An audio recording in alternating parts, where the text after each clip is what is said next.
Andrew Yang, co-chair of the Forward Party. What are the core principles of this party? The core principles of the Forward Party are to return the government to the people. And the fact is, right now, we have two major parties that are increasingly disconnected with what people want. They score political points versus each other rather than solve problems in our communities. So the goal is to change that. The goal is to put the power to control our destiny, our future, back in the hands of the people of Pennsylvania and people around the country who want more choice in our leadership. How long has the Forward Party been in existence, and how were you drawn into it personally? I ran for president in 2020, and I concluded that our political system is not set up to solve our problems. It's set up to divide and inflame us. It's set up to pass the blame game back and forth. And so I concluded in 2021 that we needed something new, joined forces with Governor Christie Todd Whitman of New Jersey, who many people in Pennsylvania know quite well, the following year. And now we are the third biggest political party in the country by resources and growing quickly. It's overdue, really. We've been overdue for a political realignment for quite some time. Andrew, why not try to make change occur from within the existing major parties? Work with the existing infrastructure.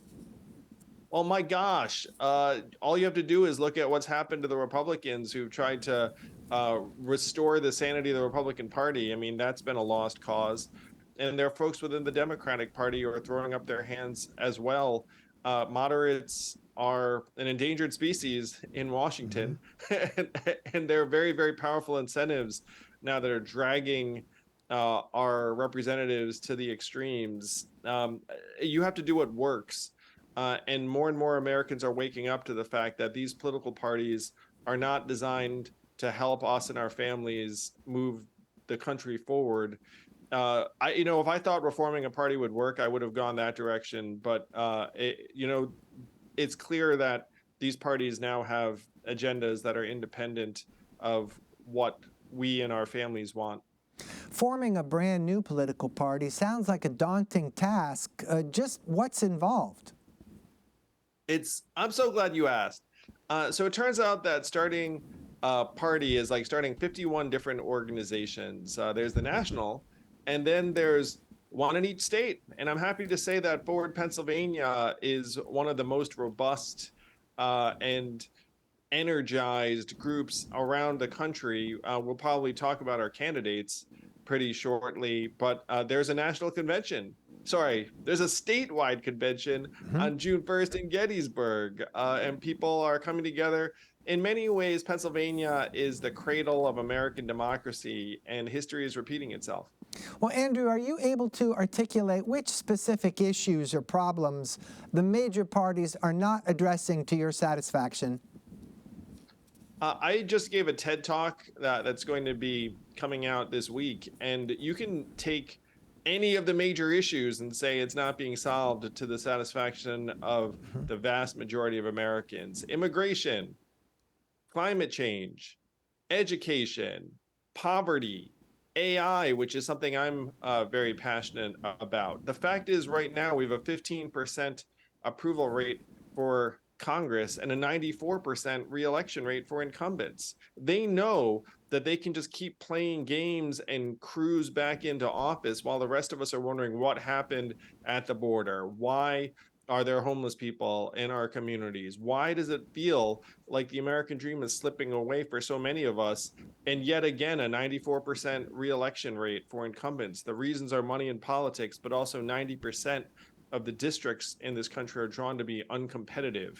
Pennsylvania is unusual in that you actually have some swing districts. It's one reason why I hope you like political ads, because you're going to be seeing a lot of them, because you're one of the only states that actually is going to be contested. And Pennsylvania has plenty of electoral votes too, right?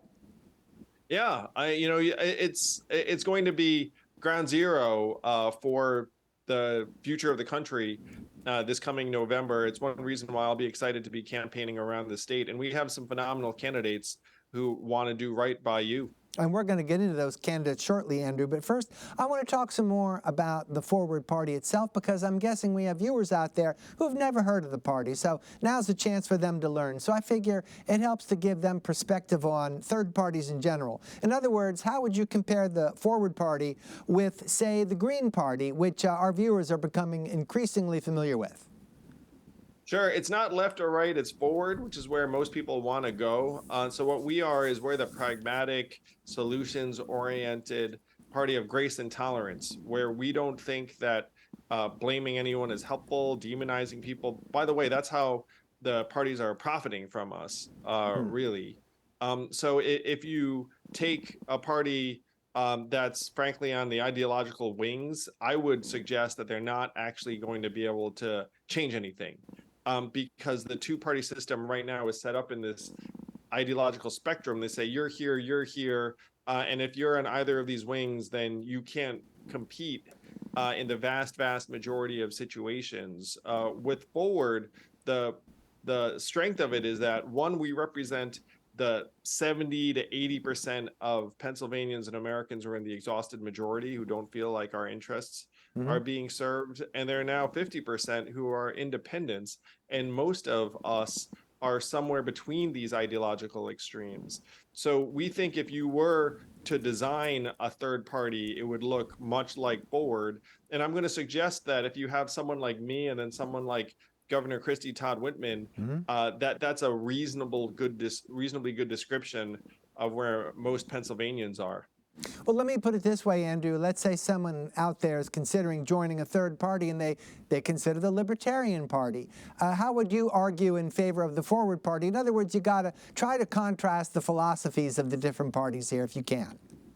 Oh, sure thing. So I would suggest that the Libertarian Party is a party of ideology, and the Forward Party is a party of pragmatic solutions, with leaders who are actually very open to compromise. And I think that's what most Pennsylvanians want. Nothing against libertarians. I have many friends who are libertarians. I have friends who are Greens. I have friends who are obviously Dems, Republicans, and Independents. But we are the party of solutions, of the pragmatic leadership that most people find wanting today. So before we get into the candidates the Forward Party is offering up for the November election, I want to hear more about your experience, Andrew, in running for president. I wonder how that all came about, and maybe that came as a surprise to you. Were you convinced, or maybe you took the initiative? How did that play out? Well, thank you for asking. I ran a nonprofit for 6 years previously and saw that we are going to undergo the most fundamental economic transformation in our lifetimes with artificial intelligence. I decided to run for president to make that case and to advance large-scale solutions that I believe are necessary to maintain and improve our way of life. And it was through that journey that I realized that our political system, again, doesn't have any appetite to solve our problems. Learned a lot about how media works and doesn't work. I'm grateful to outlets like yours and local journalists who are focused on the issues as opposed to, frankly, the sport. Someone calls it angertainment that passes for journalism in some quarters. Noted, angertainment. It's the first time I've heard it, but I think I immediately understand it. Oh yeah, too many Pennsylvanians understand it loud and clear.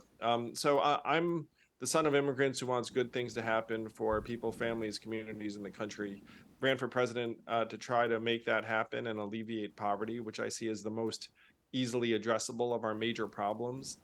And now I'm building forward because our country still wants solutions. I'm still a parent. And if we don't roll up our sleeves and get to work, these parties are going to tear us apart and just continue to profit from us. Now, when you ran for the office of president back in 2020, I imagine you met people. That's just the nature of being on the campaign trail. And what did they say to you about your goals, or perhaps about the goals of the party itself? Well, at the time I was running as a Democrat, and I met thousands of everyday Americans, including in Pennsylvania, where I campaigned. And the fact is, most Americans can agree on the problems and the general solutions. And then they look up and wonder why our leaders seem to be on a completely different wavelength. Hmm. And that's true for rural farmers in Iowa, to folks in Western Pennsylvania, to the big cities. I mean, most of us are actually pretty reasonable, have an understanding of what's going wrong, and then can agree on common ground solutions. So that's what my experience was on the trail. It was a real joy and privilege getting to know so many people up front, up close, I should say. And if you sit down with people in person, you see their common humanity and the fact that so many of us want the same things for our families. Let's talk about your other co-chairman there at the former party, and that would be former Governor Christine Whitman from New Jersey. And how did she get involved? Through some similar disillusionment or disenchantment with major parties? You should have Governor Whitman on. I'm sure she'd love to talk to you about it. But I've been with her a lot, and so I can tell you that she did become disillusioned with the Republican Party. She wrote a book called "It's My Party Too" a number of years ago, and then she said if she came out with that book today, it would be entitled "No, It's Not." like it's. I mean, this is not yesterday's or the Republican Party of even 10 to 15 years ago. I mean, it's enthralled to Trump. There are very corrupt incentives that make it so that if you don't fall in line with the boss, then you lose your career. And Governor Whitman said, you know what? First, she tried to restore the Republican Party to sanity, as many others have tried. And then she concluded that this is lost. She's correct, by the way. This Republican Party is not snapping back to sanity. You have to stop dreaming and start building and problem solving. So that's the conclusion Governor Whitman came to some years ago. And it's a pleasure working with her to build a new alternative. Now, as promised, let's get into the candidates the Forward Party is offering for November's election. And let's concentrate on the office of Attorney General here in Pennsylvania. Who is running for that office, and what experience do they bring to the table?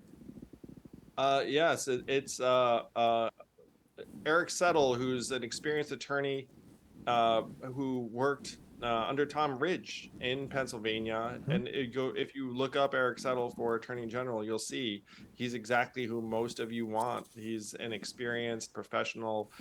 I would describe him as a former moderate Republican. And he said to me in Harrisburg, he said, I'd given up on ever running for office because I know that today's Republican Party would want nothing to do with me. But then when he found out about Forward, he said, wait a minute, I'm Forward. I'm someone in the middle who doesn't know what the heck is going on. And to his credit, he decided to step up and run. I'm going to suggest that you want an attorney general that's not wearing one jersey or the other, because if you are going to have someone enforce the laws of the state and act on behalf of the Commonwealth, if they have one party's hat on or the other, are they really going to come to an objective place when maybe their party's interests run afoul of a decision that the attorney general makes? We're the only democracy in the world where secretaries of state and other officials that are supposed to be objective wear one of the team's jerseys. It does not make any sense. If you were watching a football game or a basketball game and one of the referees literally had one of the team's jerseys on, you would be very nervous. And we accept that kind of thing in our politics all the time. It makes zero sense. So having Eric Settle as the attorney general would be a breath of fresh air. Don't settle for less. Check out Eric Settle, attorney general for Pennsylvania. He's a very experienced attorney who's on the side of the public. Mr. Settle says that he is a lifelong centrist. So what should voters take away from that, Andrew? I think he's a get stuff done, pragmatic, solutions-oriented leader, and I think that's what we need right now. It's what the two major parties used to kind of resemble sometimes with certain officials, but now someone like Eric has been pushed out of his party, and we can all name all sorts of folks like Governor Whitman, who've also gotten squeezed out of the Republican Party because they wanted to do the right thing.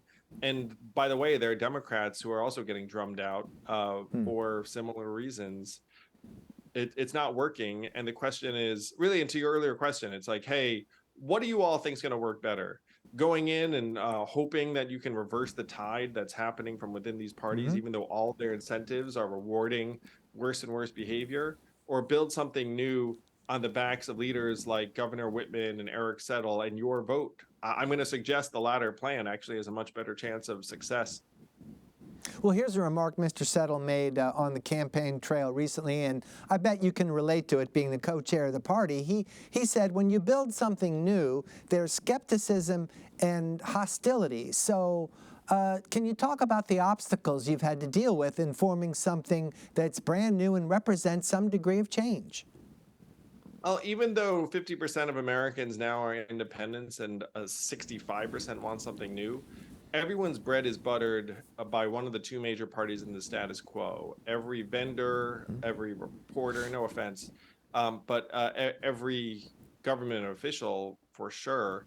And if you are a special interest, you know what you have to do. You have to go in and say, okay, I will give this team what they want. I'll give this team. And then I don't really care which of you wins because I'm going to be okay either way. And then let's say a new kid on the block shows up, then every special interest goes, wait a minute, you might actually do something on behalf of the public that I don't like. And so then what are they going to do? They're going to say, oh, this can't work. It's impractical. By the way, the two-party system is an historical accident. George Washington warned against parties on the way out. There's not a word in the Constitution about political parties because the founders hated partisanship. John Adams said two parties would be a great evil across the land. James Madison said that you need factions that shift and can work together in different ways. And if they stay fixed, then it's a problem.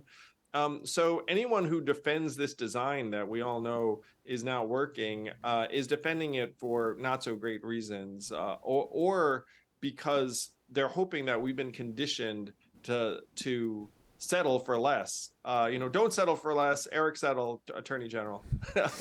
So we've talked about the Forward Party's candidate for Attorney General. So let's move on to another row office, Andrew, here in Pennsylvania, and that would be for treasurer. And I know the party has a candidate for that office, too. Yes, Chris Foster, who's a young independent business owner, a published author, a former competitive athlete, and he also just wants to do right by the people of Pennsylvania. We joke that he and Eric are kind of bookends because I believe Chris would qualify as a millennial, whereas Eric sort of a graybeard. Perhaps a boomer? Yes, perhaps even a boomer. One is from the eastern part of PA, while Chris is from the western part. And they get along famously. They look great in purple. But Chris wants to allocate the resources of the state so that it works for people and families and small business owners like himself. And he doesn't think that right now either party is minding the store in terms of how your tax dollars are getting spent down to the dollar. And Chris would like to change that. Now, when I think of Attorney General and Treasurer, my mind leaps to another row office, which is Auditor General. Is there a candidate from the Forward Party for that office? No, we're actively enlisting for the trifecta, and it could be that there's someone watching this right now. I mean, the time is drawing short, but hey, we could still field an Auditor General candidate. If there's some CPA out there who's itching to audit some departments and agencies that could probably use a fine-tooth comb. And now, Andrew, we've been talking about really exciting ideas here because it involves a new party and brand new candidates to go along with that relatively new party. But then there's the reality of getting on the general election ballot. We know that can be an obstacle for third parties. So would you review briefly the requirements for your third party candidates to get on November's ballot? Well, they're gathering signatures, and if enough Pennsylvanians say, you know what, I actually kind of like the idea of a new choice, sign petitions, and then the Secretary of State signs off on it, then these candidates will be on the ballot. Now, I And understand happily, you have to collect 2,500 signatures. How big a task is that? it's significant because typically some number gets rejected because of handwriting issues or legibility or whatnot. So you're probably realistically talking about more like 4,000 signatures. And I'm happy to say that there's a small cadre of volunteers going door to door, getting signatures for Chris and Eric and other candidates to get them on the ballot. So if you'd like to sign, please do reach on out at forwardpennsylvania.com. But if a statewide candidate gets 2% or more in November, then Forward Party qualifies as a party statewide and will be on the ballot for cycles, maybe even generations to come. So when you talk about building a party, do you have to roll up your sleeves and get 4,000 signatures from community members? Yes, you do. And do you have to do that in states around the country? Yes, you do. I mean, it's one reason why the two parties are betting on us all just leaving our futures in their hands. More and more of us realize that's not a good plan. And so the new plan is to do some work. So if some folks here like the sound of improving the future, again, statewide Forward Party convention in Gettysburg, June 1st. And let's get some signatures and wake our friends and neighbors up to the fact that we deserve better and we can do better. So just getting a minimum number of signatures can certainly be a challenge here, 2,500. And then you went on to say if you get additional signatures, maybe as many as 4,000. In my mind, that seems to be some kind of pad of extra insurance, isn't it? In the event some signatures are challenged. Well, imagine the reverse. If you had 2,501 signatures, the Secretary of State would definitely find 2 signatures to reject.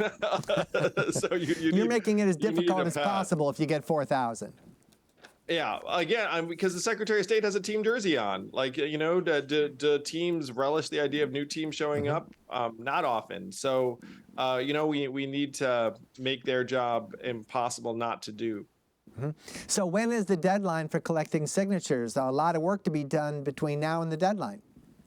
Yes, the deadline is in the summer, so you may see someone with a clipboard in your neighborhood, or maybe some of you will pick up a clipboard yourselves. But it needs to happen in the summer in order to be on the ballot for the fall. So just how much interest in general, I'm very curious, as far as feedback. I imagine you have a website out there, you have a means to get in contact with the party. Just how much interest in reality is coming back to the party? There is so much interest. A lot of people are watching this right now are like, wow, is this happening? Is this too good to be true? I've been waiting for something like this. If you just throw a stone, not that I recommend this, but if you're just to throw a stone on a Pennsylvania street and it hits someone and you go to them and ask them, hey, do you want something new in our politics? Do you want our two-party system to have some real dynamism and competition? The person will probably say yes. And I'm so grateful to the state committee leaders in Pennsylvania who have actually been doing the work. We've been conditioned to think, oh, it's impossible. But then there are folks who realize that this is not just possible, but necessary, who are grinding away, telling their community members and neighbors, look, this is real, sign this petition, let's get 4,000. And they're getting incoming interest every single day. Last question, Andrew. Just how much time do you have to dedicate to this cause? Where am I going? You know what I mean? Like, it's my country. It's our future. I ran for president not because I had some deep-seated desire for a particular office. I ran for president because I'm the son of immigrants who wants a bright future for all of us. And there's no way to get there within the current system. You know, again, I listed all the major problems that are going to go unsolved. And a U.S. senator said this to me that it's important for folks to understand. She said, we're at a point in our politics where today a problem is worth more to us unaddressed than addressed. Because if I let the problem fester, I can get you mad, I can raise money, I can get votes. If I lean across the aisle to solve the problem, the base turns on me, I'm ideologically impure, my job security goes down. And then we wonder, why these problems are going unsolved. It's nothing that we can expect to change. We're gonna have to change it ourselves. And the way to do that is by going to forwardparty.com, click on Pennsylvania, and the Keystone State can help lead our path out of this, not just in November, but for years to come. Andrew Yang is the co-chair of the Forward Party. Thank you very much. Thank you. It's a pleasure. PA, we will see you soon. Do not settle for status quo. It's time to move the state forward.